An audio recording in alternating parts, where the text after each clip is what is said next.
Hi besties. It's been so long since I've seen you guys. I haven't posted the video in literally I think a year.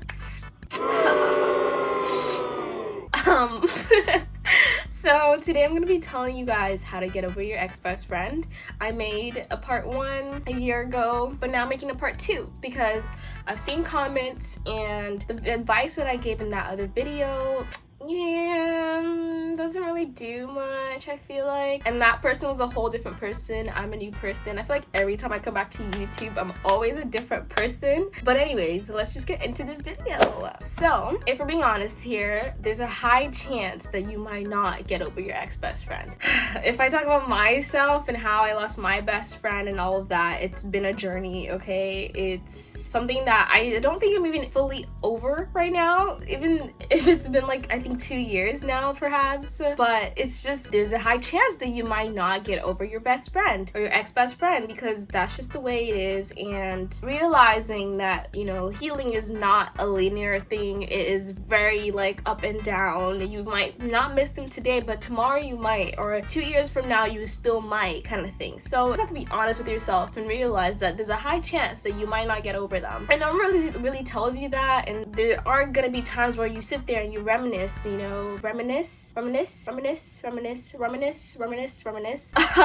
times maybe where you reminisce about your moments that you have with this person, this ex-best friend of yours. And like sometimes it's good to bask in those moments, you know, and like how, why, and like, you know, where and how you guys became best friends to begin with. That's just the way it is, okay? There are gonna be times where you miss them, and that's okay. And it's not like a linear process. It's something that happens that, depending on how big the fight was or how you guys fell out in the first place, whatever it is, like it's gonna take some time, okay? It's not something that you just instantly, you know, get over. It's, and especially if they've been your friend for a really long time, and it's hard to, like, I guess, imagine life without them, but it gets better, I promise you, okay?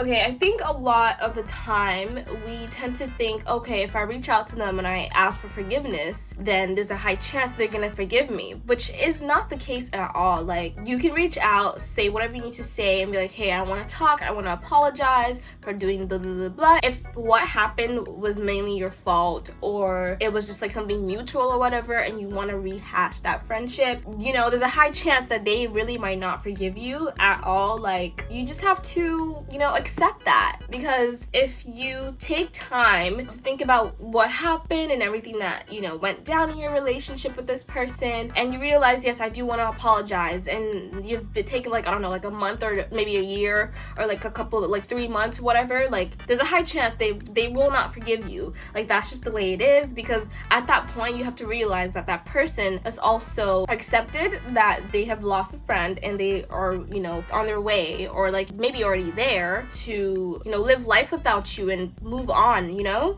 So you just have to accept you just have to accept that whatever response that you think you might get might not be what you will actually get, and you might not get what you expect, and that's literally okay. You just have to accept that when you go into reaching out and, you know, apologizing for what you did or what you didn't do, and blah blah blah. Because, like, for example, my ex-best friend from like a couple years ago now, I reached out like I think once or twice. No, it was twice. The first time I was like, hey, I want to talk, let's, you know, I want to talk about this. I realized that, you know, our falling out was stupid, blah blah blah, but they chose to leave me on red. And that's something that you have to accept might happen, because, you know, they might not want to speak to you anymore. They've gone there like a couple months without you at this point, so they've gotten used to you not being their friend. So that's something you have to take into consideration. Or the second time, for example, I was like, hey, happy birthday, you know, I hope you're doing well, blah blah, I'm really sorry for blah blah. And then they said a couple things that wasn't what I was really expecting, and I really wasn't expecting much from them because they had already left me on red the first time. So it's just, that's just the way it is. You just have to accept that that is literally what might happen if you do reach out, which I don't think there's anything wrong with reaching out as well. Like, I think if you really are genuine about your, you know, your friendship and what you guys had, and you want to fix it, you can definitely do that, and it might turn out for the good, but it might also turn out for the worse, you know? It might not work out in your favor. So that's just something to keep in mind, honestly. I feel like I'm on the side for some reason. What the frig? You have to accept the duration of that friendship. You just might have been friends for like, I don't know, like 5 years, 2 years, a year, and that's just something you might have to accept, you know? Like, they were your friend for that period in your life, and now it's time to move on, you know? Like, that's not every friend that you meet and you make that are gonna be in your life forever. Like, there's some people that you're gonna lose, and there's some people you just randomly stop talking to, and that is literally okay. And that's part of growing up that a lot of people don't want to take into account, especially when you're growing up and you're like an adolescent and you're going into your teen years or whatever, and you're, you know, getting away from teenage years and moving into adult life as well. Like, a lot of people tend to think that you're gonna be with the same friends that you've had since, like, I don't know, middle school or high school. Like, you definitely lose friends along the way, and it's not even like something that you might have a falling out or whatever. It's just, that's just the way life is. You're not gonna be friends with them for that long, and that is completely okay. If you are the one who maybe broke up through friendship or it was something mutual, you both have to accept that you might not forgive that person, and that person might not forgive you. It has to be like that. You have to keep that in mind, because they're their own person at the end of the day. You cannot control what they tell you or what they say to you. You cannot control their side of the relationship. What you might feel might not be along the same lines as the other person. The reactions that you want to get or you might hope to get might not be what you get in the end. And like I said in part 1 of this video, I said do not stalk their Instagram or their social media at all. It doesn't help you. Honestly, I don't think it adds any value. It just makes you even more hurt. You're just adding salt to the wound, okay? Like,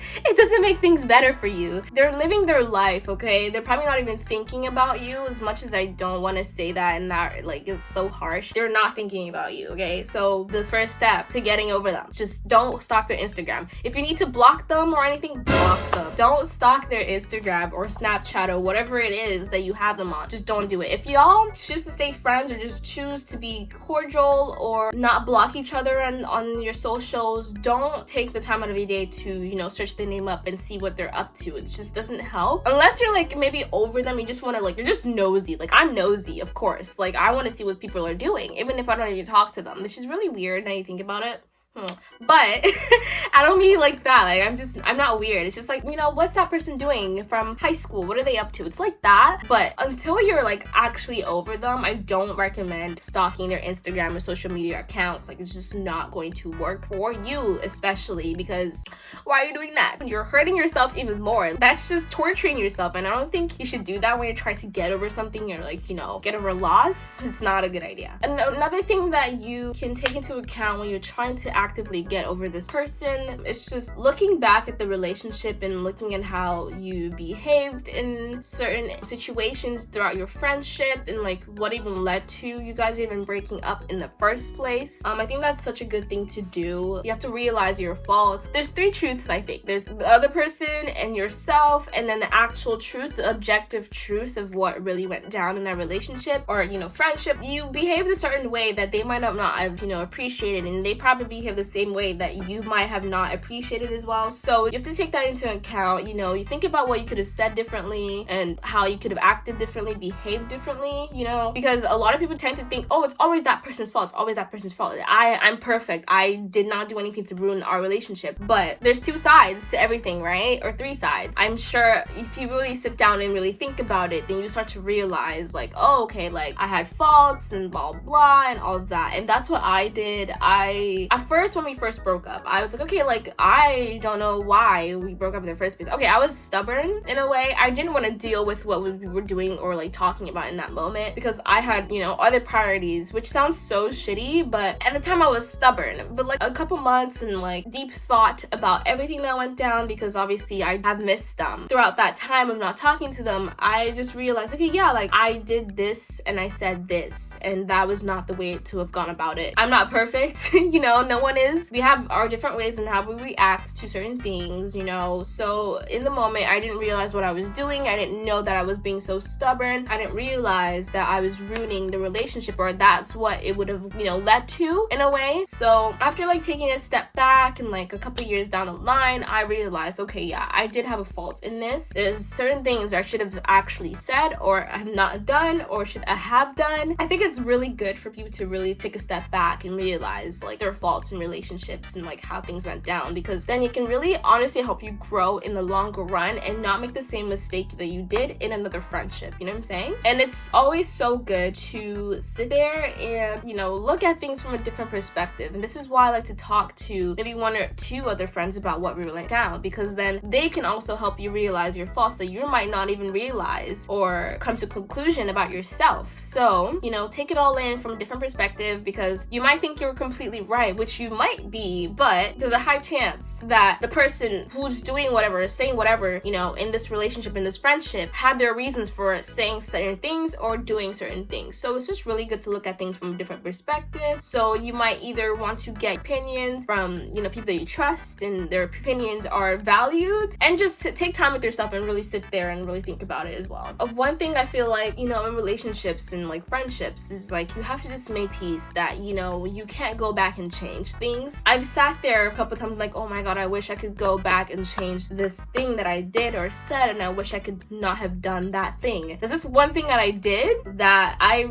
really could have actually avoided, and I literally just did it because I was stubborn. Like, I just, it makes me so mad to this day, but it is what it is, and that's just what you have to do. Just accept that, okay, you can't go back in time and change things, you're not perfect, and that's okay. Okay, so we like to believe that, you know, everything happens for a reason, which honestly I have my own about it about that whole, you know, theory, but honestly things do just happen for a reason. You might not realize it in that moment, but like maybe a year down the line or 2 months or 3 months down the line, you might realize, okay, that had to happen for this to happen. Because honestly, if I were still friends with them today, would I be making this video? Would I be giving you unwarranted advice about how to get over your best friend? No. So there you go. Things just happen for a reason, and you just have to accept that. That's something you have to accept with loss. Like, things happen for a reason, or things don't happen for a reason, and that's just the way it is. And you just have to, you know how niggas are like, oh, it is what it is. It really is what it is. You know what I'm saying? Because you can't go back and change stuff. So you just have to realize and make peace with yourself and be like, okay, it is what it is. You know, distraction might help, and I don't mean, you know, replacing them with someone new or replacing them with someone old that you had that you weren't really close with. No, that's not what I mean.